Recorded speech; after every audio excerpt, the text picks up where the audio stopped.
Indonesia muhasabah itu sudah jadi perilaku ya, karena dulu orang tua saya, guru-guru saya kalau ngandani itu, bayangkan kalau kamu jadi dia.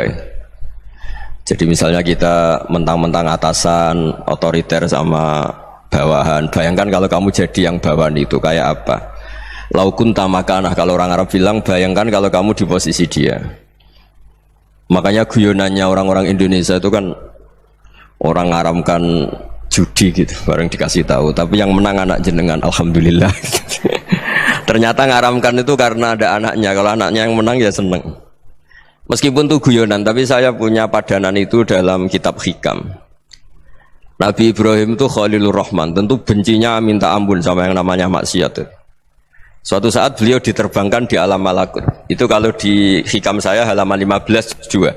Saya masih ingat betul. Mungkin kalau Anda beda halaman karena beda cetakan, atau nggak punya kitabnya, atau punya tapi tidak bisa baca. Nah itu jadi berbagai kemungkinan. Atau punya tidak bisa baca tapi dianggap jimat, atau digo pencitraan. Banyak itu kaji-kaji tidak bisa baca kitab tapi di ruang tamunya kitabnya besar-besar. Pencitraan itu, tapi ya bagus lah, nggak apa-apa untuk syiar. Setelah diterbangkan di alam malakut, diperlihatkan sama Allah, ada orang pezina, ada orang syaribul khomri, ada orang mabuk, ada orang macam-macam. Allah tanya sama Nabi Ibrahim, bagaimana pendapat kamu Ibrahim tentang mereka yang maksiat?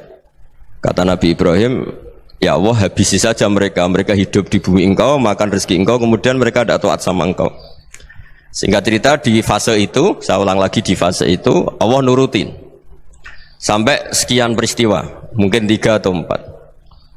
Sudah, setelah sekian tahun Nabi Ibrahim lupa peristiwa itu, kemudian beliau diminta menyembelih anaknya. Ini versi kitab Hikam. Memang versinya banyak tentang kenapa Nabi Ibrahim disuruh menyembelih anaknya. Ketika mau menyembelih anaknya, Nabi Ibrahim ragu. Huwa samratu fuadi, anak saya ini buah hati saya, kenapa engkau suruh menyembelih? Terus kata Allah, apa kamu tidak ingat ketika kamu saya angkat di alam malakut, kemudian kamu usul bunuh-bunuh, saya tidak mempertimbangkan usul Anda, tapi kenapa sekarang saya merintahkan kamu mikir gitu? Terus, ya karena ini anak saya ya Allah. Terus kata Allah, rumang samu wong sumpukon mata ini gak gawean kau sing gawe kowe enak wae usul mata ini. Jadi sebenarnya saya yang bikin, kemudian Anda enak aja usul membunuh. Semenjak itu Nabi Ibrahim itu di eranya itu asfaqun nas, orang paling sayang sama manusia.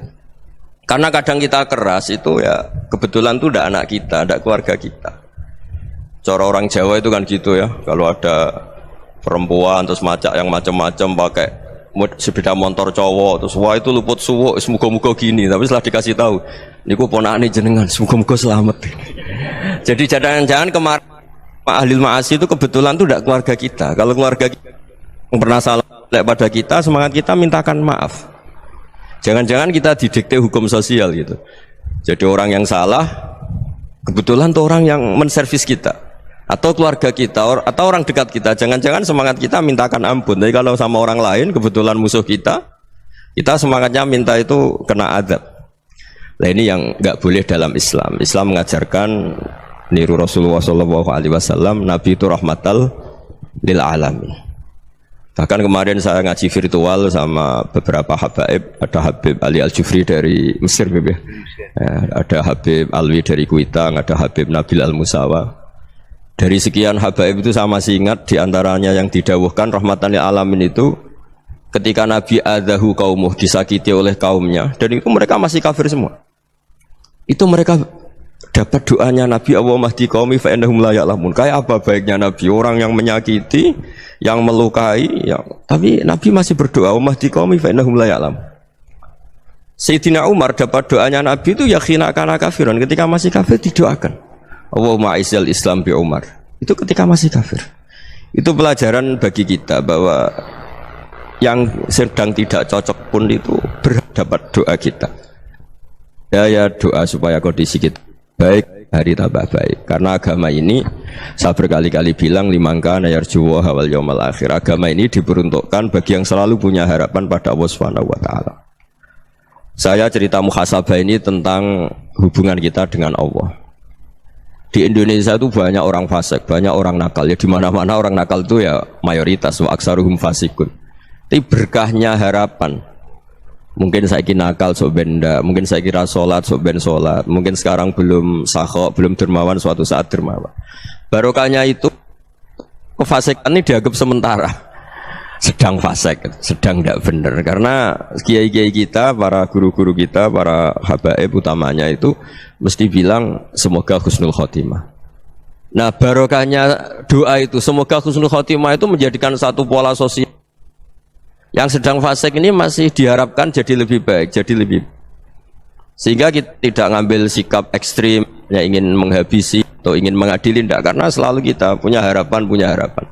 Dan agama ini limangkan erjuwo hawal akhir. Bayangkan dulu kalau yang nakal itu anak kamu, pasti kamu nggak ingin kan langsung dapat azab, dapat apa. Padahal kita semua jadi tokoh ini abul kulli, bapak dari semuanya. Sehingga ketika Rasulullah SAW jalan-jalan kemudian melihat perempuan sedang menyalakan api. Kalau apinya mati ditiup, anaknya dijauhkan. Nanti kalau sudah jauh dari api, anaknya digendong lagi. Terus kata Rasulullah, matur ke semua sahabat, Aro'aitum anna hadih tarihatan waladaha alan nar. Apa kamu berpendapat bahwa perempuan ini akan melemparkan anaknya ke neraka?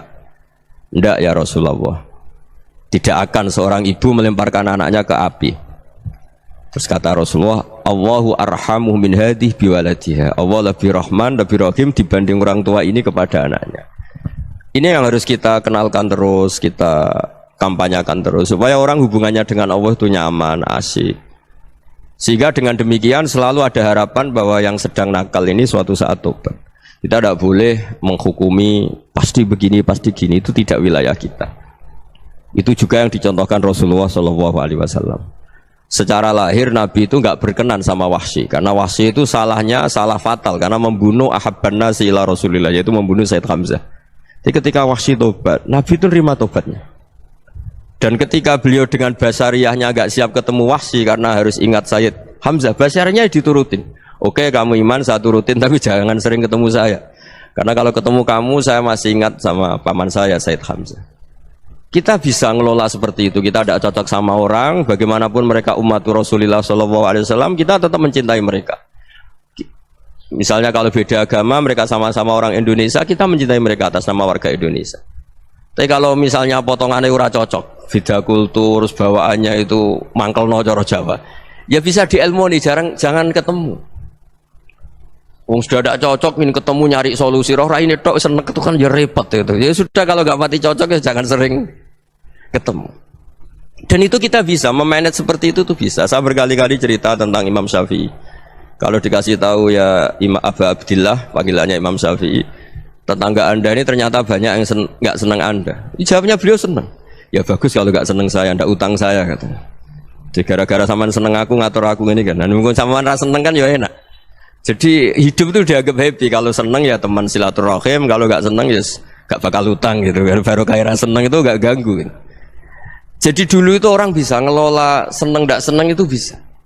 Karena ada kearifan hubungan dengan Allah Subhanahu wa ta'ala. Hidupnya selesai karena masyghul bi dzikrillah, mereka sibuk dengan Allah.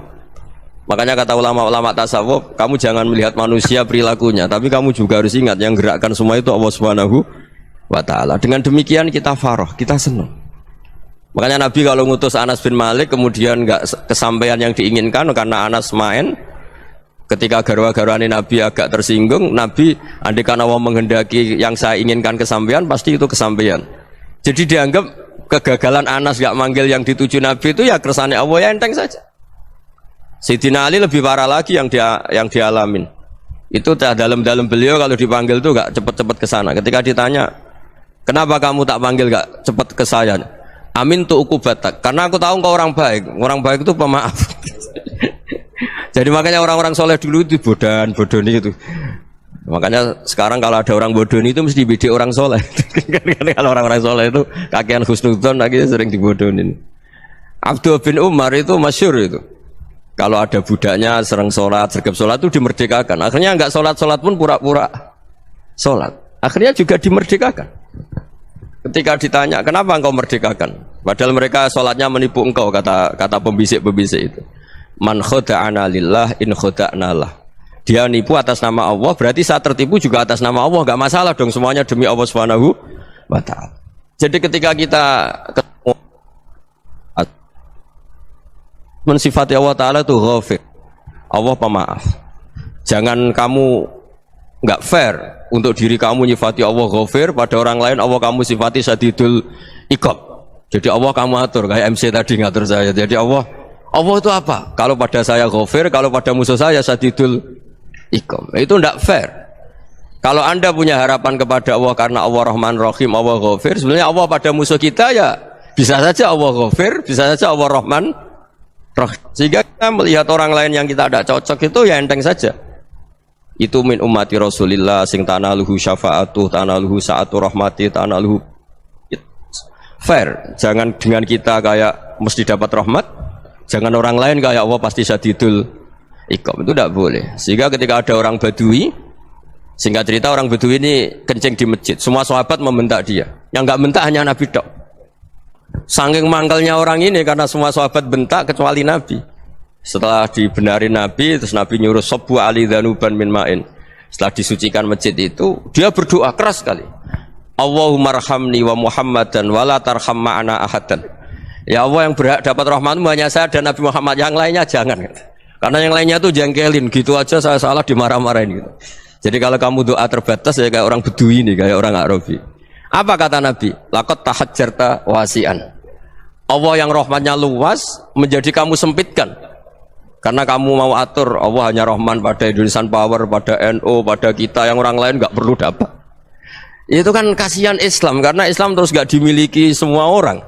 Allah nggak dimiliki semua orang, Rasulullah nggak dimiliki semua orang, karena dipek NU, dipek ormas tertentu, dipek, nggak boleh seperti itu. Nggak boleh takhasyar tawasian, kata Nabi, nggak boleh mempersempit zat yang rahmatnya itu luas. Ini semoga etika ini kita pakai di Indonesia. Yang sedang fase kita harapkan lebih baik, yang sedang nggak dapat hidayah kita doakan dapat apa?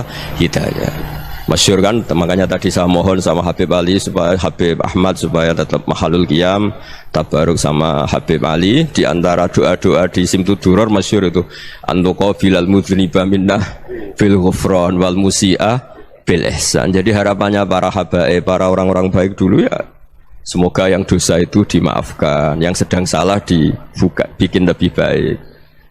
Nabi itu tugasnya juga gitu. Wastaghfir li dzambika walil mu'minina wal mu'minat. Nabi itu tugasnya juga memintakan ampun yang sedang salah. Nah ini cobalah jadi etika kita, muhasabah kita. Jadi muhasabah itu cara berpikir kita set, kita pikir ulang. Ternyata semangatnya seorang nabi itu wastaghfir li dzambika walil mu'minun. Semangatnya itu memintakan ampun. Orang ahli tafsir tahu semua kalau Nabi itu tidak mungkin dosa. Jadi itu khitabun lin Nabi wa urida bihi ummatu, itu khitab Nabi, tapi yang dimaksud itu umatnya, karena Nabi tidak akan mengalami dzambun, tidak akan mengalami dosa. Sekarang enggak, kadang-kadang kita ini kalau orang lain salah itu semangat. Kalau di perusahaan ada teman salah, apalagi pimpinan salah itu seneng, barokahnya salah bisa ganti kan gitu. Jadi kalau mungkin di dunia tokoh juga gitu, barokahnya ada tokoh salah, kita yang jadi populer sendiri, tidak boleh seperti itu. Kita harus salimus sodri di jami'il muslimin. Jadi ini harus dilatih. Saya tadi matur sama Habib Ahmad, latihan kita jadi hidup. Nabi itu kalau resep jadi wali itu kata Nabi gampang. Kata Nabi, kalau kamu ingin disenangin Allah, ya sudah, kalau kamu asbahta wa amseta gini-gini, perasaan kamu, kata Nabi, jangan punya perasaan ghil sama orang muslimin. Itu sudah wadzalika min sunnati. Makanya Nabi ngendikan la yablughni ahadun an ahadin syai'an. Ada yang baca la yuballighni ahadun an ahadin syai'an. Seseorang jangan melaporkan ke saya tentang salahnya yang lain. Fa inni akhruju ilaikum wa ana salimus sadri, karena saya ingin ketemu sampean semua dalam keadaan salimus sadri, tidak punya perasaan apa-apa. Karena kalau nurutin pembisik, nurutin informasi itu ya repot, karena orang pasti sepihak. Ada kiai yang top datang ke kampung-kampung ning desa-desa, kata yang seneng itu punya akhlak. Wah itu bagus orang besar datang ke kampung-kampung. Kata yang enggak seneng, wah itu jobnya kiai kecil kok diambil, itu kan ya kasihan itu kan sudut pandang. Makanya saya sering bilang, akal kita ini cukup untuk mentasdik Rasulullah SAW. Meskipun perasaan kita kadang orang Jawa itu beda. Saya berkali-kali bilang sama peneliti dari Jogja, kenapa sih Gus para nabi itu kok poligami istrinya banyak? Nabi Dawud katanya itu berapa? Itu Nabi Sulaiman malah jumlahnya agak terbatasin. Nabi Muhammad itu paling sedikit. Saya tanya gini, perempuan itu orang lemah, jadi kalau nolong orang satu gimana baik, kalau nolong orang dua ya lebih baik, ya sudah kira-kira seperti itu. Paling tidak akal kita masih tahu kalau orang baik itu kan mesti baik, nolong orang satu baik, nolong orang dua ya lebih baik, nolong orang tiga lebih baik. Tapi kalau kamu orang nggak baik, satu saja kamu terlantarin, kamu miskinkan, kamu ya tinggal ukur kan, kalau orang baik nambah baik, tapi kalau orang buruk tambah buruk. Nah itu akal kita bisa menganalisis kenapa sih nikah itu ada yang poligami, ada yang enggak. Ya sudah, ukur saja diri kamu. Misalnya kayak saya elek keriting, rabi terus, memperbanyak wong elek, orang perilaku netok, raine dadi elek kabeh gitu. Tapi nak kowe ku ganteng, alim, ganteng, sugih, anake ganteng-ganteng, berhubung kowe saleh ahli swarga kabeh, mertua yo bangga karena karir kamu meyakinkan. Ini mertua kamu aja enggak bangga mau nambah. Ipar enggak bangga, mertua enggak bangga, desa kamu yang kamu wayai juga gak beda dengan Nabi ketika nikah Juwairiyah itu nggak ada pernikahan sebarokah Nabi dengan Juwairiyah itu asharu Rasulillah. Di situ habis perang banyak tawanan, gara-gara jadi bisanya Nabi langsung dibebaskan semua karena asharu Rasulillah. Sekarang bisanya Kanjeng Nabi. Dulu Abu Sufyan mangkalnya bukan main sama Nabi, gara-gara putrinya dinikah terus langsung jadi. Kalau kamu kan enggak, nikah satu, nikah lagi, satu kampung musuh kamu karena istri pertama ya cemburu, yang kedua agak bangga. Wah itu selesai itu dunia wal akhirah. Maksud saya, nganalisis Islam itu harus pakai akal. Dan akal yang dipakai, ini saya bawa ke kitab Ihya, adalah pikiran-pikiran para ulama. Makanya ketika Imam Ghazali ketika ditanya, fakaifa bi muslimin fasikin asawaha fi jami'i amri. Kalau kalian ketemu orang fasik, orang Islam tapi fasik, perilakunya nggak ada yang benar. Kata Imam Ghazali jawabnya lucu, aneh. Mamin muslimin illa wa islamuhu ta'ah. Tidak ada orang Islam kecuali dia mau Islam, membenarkan Allah dan Rasul itu sudah taatnya dia. Kok kamu tidak bisa melihat taatnya dia? Dia pikirannya kan ini pemabuk, ini tukang apa. Tapi kata Imam Ghazali, sebenarnya kamu masih bisa berpikir positif. Mamin muslimin illa wa islamuhu ta'ah. Tidak ada seseorang Islam ketika dia milih Islam itu pasti ada taatnya, yaitu tasdik pada Allah dan tasdik kepada Rasulullah Shallallahu Alaihi Wasallam. Jadi dengan pola seperti itu, maka di antara guru-guru kita yang modern ya di era Mbah Maimun, di sini ada Habib Ahmad, Habib Salim, syair yang sering dibaca beliau adalah ada orang munajat sama Allah. Ini cerita munajat. Itu orang itu ngendikan gini, ana muznibun, ana mukhtiun, ana asi, huwa rahimun, huwa ghafirun, huwa afi. Ya Allah, saya mukhti, saya orang yang salah. Ana mudnib, saya orang yang dosa. Ana asin, saya sering maksiat. Tapi engkau ya Allah, engkau ghafir, pemaaf. Engkau rahim, maha pengasih. Engkau afin, yang mudah memaafkan. Terus kata orang ini, ya agak kurang ajar tapi saking senengnya sama Allah. Qobal tuhunna salasatan bisalasati. Ya gini saja ya Allah, sifat engkau diadu dengan sifat saya. Engkau Tuhan Gusti, enggak boleh kalah katanya. Terus wasatahliban ausofu ausofi, dan engkau pasti pemenangnya gitu. Jadi ada orang rayu Allah dengan cara seperti itu ya ada ya. Saya ini manusia, salah saya banyak. Engkau ampunannya banyak. Engkau Tuhan Gusti, enggak boleh ampunan Anda, ampunan engkau kalah dengan salah saya. Enggak boleh Tuhan kok kalah. Jadi untuk supaya orang punya harapan gitu.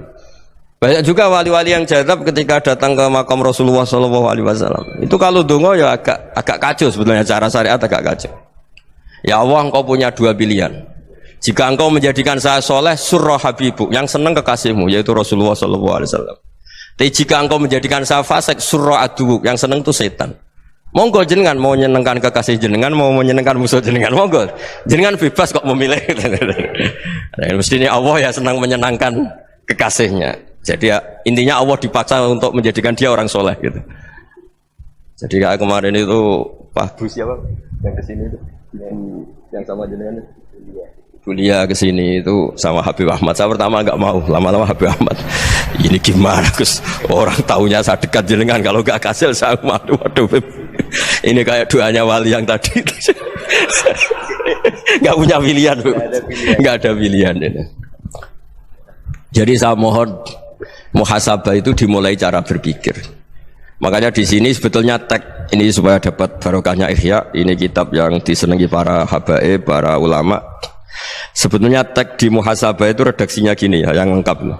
Hasibu anfusakum qabla an tuhasabu wa zinuha qabla an tuzanu wa tahayya'u lil ardil akbar. Jadi ada kata wazinu, jadi ukur. Perilaku Anda ini diukur, ditakar. Misalnya kita sebagai suami kan ya punya hal-hal yang kita tidak ideal. Cara wong Jawa mesti pesek. Cara rezeki ya pas-pasan itu. Dan kita juga kalau makanya nggak boleh tanya istri begini, apa saya cinta pertama Anda? Pasti Anda kecewa. Orang jadi istri hanya korban terakhir itu. Sudah. Karena orang kalau ngelamar kemana-mana gak jadi, jadi istri itu pasti korban terakhir itu. Jarang istri pilihan pertama, jarang. Ayo semua yang nikah. Rata-rata itu pilihan Anda pertama Pak, dari sekian ditolak di mana-mana terus. Ya perempuan terakhir. Kamu juga korban terakhir gitu. Itu wali-wali dulu kalau ngandani kita itu sederhana. Antal ini masyhur diceritakan Habib Zain bin Semit dalam kitab Al-Manhajus Sawi. Antalam tajid min nafsika kullama turid. Fa kaifa turidu min ghairika kullama turid. Kamu yang ingin ideal saja, kamu tidak menemukan pada diri kamu untuk menjadi ideal. Kamu kan ingin ganteng, ingin punya uang banyak, ingin perilaku Anda sempurna. Anda saja yang punya keinginan tidak bisa mewujudkan keinginan Anda sendiri. Fakaifa turidu min ghairika ma turid. Jadi antalam tajid min nafsika kullama turid. Fakaifa turidu min ghairika kullama turid. Kamu yang punya keinginan saja. Misalnya saya ingin punya uang banyak, perilaku saya selalu benar, gak pernah salah. Loh, saya yang ingin saja dengan diri saya gak bisa untuk benar terus. Kok kamu berharap orang lain selalu benar? Jadi anta lam tajid ya sama. Kalau kamu menuntut istri kamu itu ramah, neriman, apa kamu neriman sama wajah istri Anda gitu? Engko ya pola neng dindi jajaki sana jajaki sini, kamu sendiri ndak kona apa. Jadi itu nasihat yang luar biasa. Antalam tajid min nafsika kullama turid, fa kaifa turidu min ghairika kullama turid. Kamu mau menghormati semua orang? Enggak mau kan? Kemudian Anda berharap semua orang menghormati kamu. Kamu tidak ingin kan orang lain semua menghujat kamu. Sementara kamu enak aja menghujat orang lain. Makanya Rasulullah SAW itu luar biasa ketika bikin kaidah sosial. Apa la yu'minu ahadukum hatta yuhibba li akhihi ma yuhibbu li nafsi. Jadi kalau ukuran iman itu sederhana. Kalau sesuatu itu baik, nyaman bagi Anda ya bayangkan itu pada teman Anda. Misalnya Anda bangun tidur sudah acak-acakan, enggak punya uang, utang jatuh tempo, kan enggak ingin ketemu orang. Ya kamu jangan bertamu ke jenis ini karena dengan kamu yang alami juga enggak siap ketemu orang. Makanya ada Habib Alim itu dilapuri sama seseorang. Beb, dulu teman saya itu ketika saya kaya itu sering main ke saya. Setelah saya miskin, mereka tidak main ke saya. Kata Habib itu bagus, sunnaul begitu itu bagus. Coba kalau kamu dulu kaya, teman kamu main kan kamu gaya, di rumah ada makanan, bisa hormat tamu. Setelah kamu miskin jadi buruh manol di pasar atau buruh bikin boto, teman kamu datang, malu enggak kamu?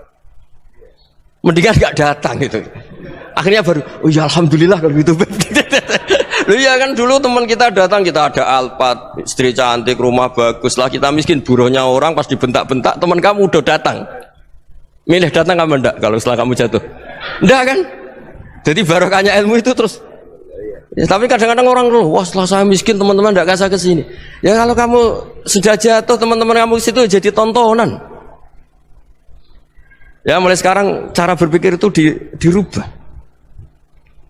Dulu yang namanya kiai itu kalau diundang orang itu ya agak-agak senang. Semenjak saya itu agak rubah. Mengundang kiai, ngatur kiai itu tak haram-haramkan ya ada lumayan lah sekarang itu sudah mulai agak beretika. Dulu itu ngundang tuh tanggalnya ditentukan, jamnya ditentukan. Enggak mikir apa kiai saat itu nganggur, enggak. Punya wadifah, enggak. Dia milih tanggal yang dia nganggur, enggak mikir pas itu kiainya nganggur apa, enggak. Ya saya hanya cerita aja, kamu tersinggung ya monggo, boten nggih monggo itu kan. Jadi saya mohonlah supaya tadi saya juga matur ke Habib Ahmad. Jadi untuk orang merasa ikut sunnah Rasul itu gampang sekali kata Sayyid Muhammad. Dulu Nabi berpakaian ala daerahnya. Kalau mikot ya pakai mikotu baladi. Karena Nabi orang Madinah dan beliau berdomisili di Madinah ya misalnya mikotnya dari Bir Ali misalnya. Tapi kalau Anda orang kawasan Tanim mau umrah ya dari Tanim, misalnya kawasan Jirona ya dari Jirona. Artinya apa? Kamu ngambil mikot karena Nabi mikot misalnya dari Bir Ali, bukan berarti kamu harus seperti Nabi di Bir Ali, kamu orang Mekah, misalnya kamu orang Tanim, orang ya harus dari mikot itu apa? Baladi. Sama, makanya di fikih-fikih itu kalau teknik anak, Nabi orang Arab, halawiyatnya kurma ya kurma. Kalau orang Jawa sedegan, semua podo-podo. Ya, podo-podo manis. Jadi ini tabaruk sama Sayyid Muhammad, ini ada murid beliau, Habib Ahmad, sahabatnya. Supaya orang itu merasa ikut Nabi itu gampang sekali. Ini saya baca di halaman tadi disaksikan Habib Ahmad 433 di kitab apa begini? Manhajus Salaf fi Fahmin Nusus. Itu kata Sayyid Muhammad, wa kanat sunnatu Rasulillah annahu yat'amu ma yajiduhu fi ardi wa yalbasu ma yajidu wa yarkabu ma yajidu mimma abahu wa ta'ala. Faman istamala ma yajidu fi ardi fa huwa al-muttabi' lis-sunnah. Kama annahu hajjal baita min madinati. Faman hajjal baita min madinati nafsi fa huwa al-muttabi' lis-sunnah. Wa illam takun hadhil madinatu tilka. Jadi intinya misalnya Nabi dulu itu ngasih sedekah kepada fakir miskin ya pakai dinar, dirham. Ya kalau orang misalnya sedekah pakai rupiah ya sudah ikut sunnah Nabi. Jangan, lu Nabi pakai dinar loh, kamu kok pakai rupiah. Dulu dinarnya Nabi udah ada tulisannya Bank Indonesia, kamu ada tulisannya Bank. Ya tidak ada seperti itu. Ya jadi misalnya Nabi sedekah pakai tamar atau pakai al-aqid, ya kita pakai beras, pakai apa. Supaya orang tuh bahwa Rasulullah itu milik kafatal linnas, milik semuanya. Sehingga merasa ikut sunnah Nabi itu ya semuanya. Makanya dulu Mbah Mun kalau motivasi saya supaya bombong, kalau orang Jawa bilang bombong. Wong Jawa mesti ono wong alim. Beliau menyontohkan mas itu Mbah Fadol, Senori, Mbah Ihsan Jambes. Itu bisa ngarang-ngarang kitab luar biasa. Padahal beliau bukan orang Arab. Imam Sibawai itu orang Persia, Imam Ghazali orang Tus itu juga ikut Persia. Kata Imam Mun, wong sing ora Arab lah mesti untuk jatah alim kata beliau, karena Nabi itu diutus kafatal linnas. Nah ini kalau orang yang alim itu Arab tok, berarti tidak ada perwakilan dari Afrika, dari Asia Tenggara, dari mana-mana. Makanya karena Nabi statusnya itu kafatal linnas. Jadi kita harus bangga sebagai Muslim, sebagai orang Indonesia, karena misalnya Wali Kutub dulu terkenalnya hanya ada di Yaman, di mana. Ternyata pernah ada juga di Indonesia dan seperti Habib Abu Bakar Segaf Gresik. Jadi ya artinya kan tetap orang Indonesia meskipun beliau zuriyah Rasul kan ya sudah orang apa? Orang Indonesia. Zuriyahnya Habib Ali Simtuduror sekarang di Solo. Jadi Indonesia juga dapat Alawin banyak, dari Sadatin Alawin juga banyak. Jadi saya mohon barokahnya ngaji seperti ini. Melihat orang lain tuh gampang, bayangkan tuh kalau anak kamu. Makanya Nabi nanti kalau nggak percaya lihat di Hikam nomor 15 di kitab saya itu. Di situ dijelaskan oleh Hikam, jangan-jangan semangat Anda pada orang yang maksiat, pada orang yang keliru supaya dihukum itu karena kebetulan itu udah anak Anda, itu udah keluarga Anda. Coba kalau itu keluarga Anda. Makanya kalau saya guyonan di Jogja itu ada pembantu mecahkan piring terus dimarahi majikannya, saya mesti guyon gitu. Pasti itu pembantunya tidak cantik. Kok bisa Gus?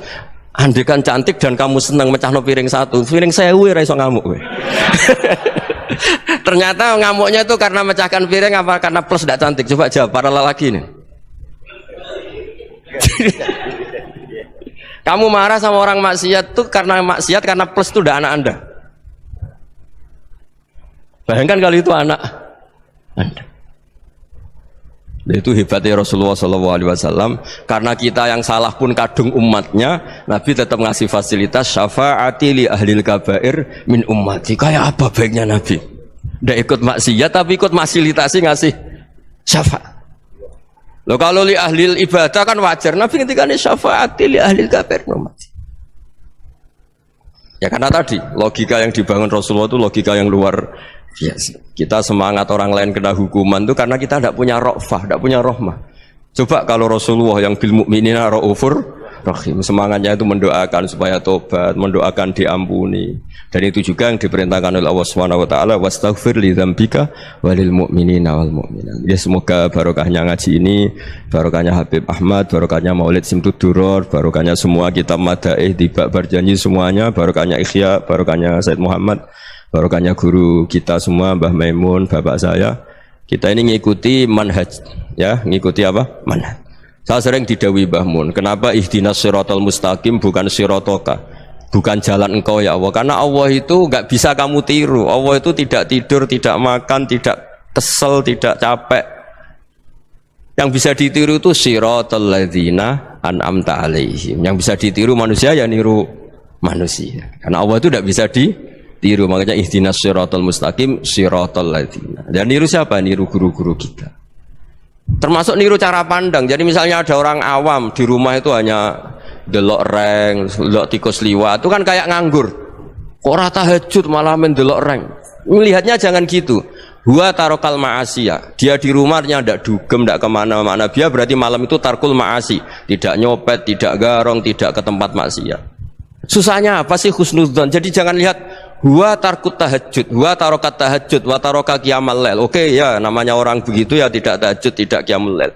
Tapi susahnya apa sih kamu bilang huwa tarokal ma'asiyah? Dia juga meninggalkan maksiat, dan tarkul maksiat itu tuh ibadah. Supaya orang tuh gampang lah husnudzon sama orang muslim. Ini orang mukmin, orang yang luar biasa. Di mata Allah itu orang yang luar biasa. Kayak tadi Imam Ghazali, kalau saya ketemu orang muslim kemudian dia tidak pernah baik, gimana? Kata Imam Ghazali, ma min muslimin illa wa islamuhu ta'ah. Tidak ada orang Islam ketika dia mentasdihkan Allah dan Rasulullah, berarti dia juga punya taat. Ya ini latihan saja, sing iso nglakoni Habib Ahmad kula namung cerita mawon. Kula cerita secara akademik, saya punya kitab, saya baca dan alhamdulillah kita paham barokahnya para guru, dan supaya terbiasalah sebaik-baiknya ibadah husnudzonni billah wa husnudzonni bil mu'minin. Soal tidak cocok ya diilmoni tadi ya, namanya enggak cocok ya jangan sering ketemu. Seperti Rasulullah SAW, beliau karena sangat mencintai Sayyid Hamzah, ketemu orang yang pernah begitu sama Sayyid Hamzah, ya beliau secara basyariah tidak siap. Tapi beliau secara cara bahasa sekarang, secara profesional, kalau beliau seorang nabi dan harus menerima tobatnya siapapun ya diterima. Saya meskipun dengan A, B gak cocok karena dia begini-begini sama saya, tapi saya ingat dia sholat, dia baca sholawat, dia mencintai Rasulullah, ya kita hormat. Ya soal tidak cocok ya di manage tadi ya, zuruhiban tasdidhuban. Kalau tidak pati cocok ya jangan sering ketemu, bawaannya enak nanti. Ya semuanya itu diilmoni lah. Makanya ngendikane Ma'ruf Al-Qurhi ada yang baca Al-Kharki, mangqala fil yaumi salasa marrat aw marham ummata Muhammad kutiba minal abdal. Karena semangat mencintai siapapun satu hari sering baca marham ummata Muhammad, wa ma asli ummata Muhammad, wa ma tajawaz an ummati Muhammad, itu mesti kutiba minal abdal. Dia pasti termasuk wali abdal. Maksudnya semangat mencintai ya dilatih lah. Misalnya Indonesia Power atau PLN, andai kan tidak ada PLN itu kayak apa? Orang nggak bisa ngaji, tidak bisa aktivitas, ya barokahnya ada PLN, barokahnya jasanya. Kita sadar, tidak semua kebaikan kita ini memenuhi keinginan orang banyak. Gitu. Orang banyak ingin listrik, ingin saluran apa, dan itu kadang yang mewujudkan orang lain atau kelompok lain. Ya karena itu manfaat ke orang lain ya kita doakan. Karena khairunas anfa'uhum linnas. Sehingga kita terbiasalah ngakui orang lain. Seperti semangatnya Rasulullah SAW, semuanya itu didoakan, semuanya diinginkan kebaikannya. Bahkan Nabi gak putus asa sampai di akhirat. Ketika Nabi lain sudah putus asa karena sudah akhirat, sampai dimintai syafaat semuanya bilang nafsi, nafsi. Karena merasa semuanya gak punya nyali di depan Allah. Karena ini sudah akhirat, sudah finish. Tapi apa Rasulullah? Analah. Ya udah, saya sanggup mensafaati kalian. Terus kata Nabi, fa'atiyal arsya. Saya mendatangi aras fa'akhirru lahu sajidan, saya sujud wa ahmaduhu bima hamida 'allamaniha rabbi. Kemudian saya tetap muji Allah dengan pujian yang terus menerus. Padahal sudah di akhirat, sudah finish. Nabi dimintai syafaat masih sanggup karena Nabi tahu akhirat tidak bisa mendikte Allah, tidak bisa Allah terus bilang ya Allah ini akhirat, engkau sudah tidak boleh mensyafaat, tidak bisa. Allah tidak bisa diganggu akhirat, Allah tidak boleh dibatalkan rahmannya oleh akhirat. Allah tetap Rahman Rahim abadal abad. Dan Nabi tahu itu. Makanya kata para ulama, fa Muhammadun ahmadu min ghairihi. Jadi Nabi Muhammad namanya dua yang terkenal. Sebenarnya banyak yang terkenal dua, Muhammad sama Ahmad. Ketika Nabi punya nyali memuji Allah di akhirat atau sudah di akhirat, itu fa Muhammadun ahmadu min ghairihi. Ketika Nabi lain sudah tidak punya nyali muji Allah karena sudah akhirat, Nabi Muhammad tetap berani muji Allah di saat seperti itu. Makanya Ahmadu di situ kata ulama itu af'al tafdil, fa Muhammadun ahmadu min ghairihi. Kanjeng Nabi lebih memuji Allah di saat yang Nabi lain sudah tidak punya nyali untuk memuji Allah di saat itu. Makanya kata Nabi fa'akhirru lahu sajidan wa ahmadhu bima hamida 'allamaniha rabbi.